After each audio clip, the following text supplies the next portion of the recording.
হামটা খুব দ্রুত ছড়িয়ে পড়ে, অন্যান্য ভাইরাসের তুলনায় অনেক দ্রুত ছড়িয়ে পড়ে। ইপিআই ড্যাশবোর্ডে কি দেখতে পাচ্ছি আমরা? ইপিআই ড্যাশবোর্ডে দেখতে পাই যে এটা হঠাৎ করে 2025 সালে 60%-এ নেমে এসেছে এবং হার্ড ইমিউনিটি ডেভেলপ করার জন্য আমাদের 90%-এর বেশি কাভারেজ থাকতে হয়, ভ্যাকসিনেশন কাভারেজ।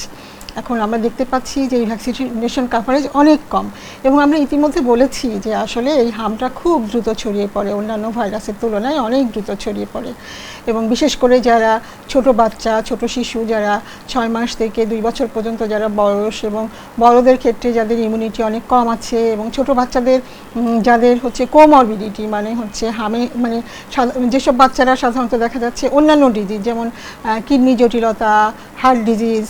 প্লাস হচ্ছে কিডনি জটিলতার কারণে যারা স্টেরয়েড ওষুধ পাচ্ছেন, যারা ম্যাল নিউট্রিশনে ভুগছেন, যারা নিউট্রিশন ঠিকমতো নাই, যাদের ইমিউন সিস্টেম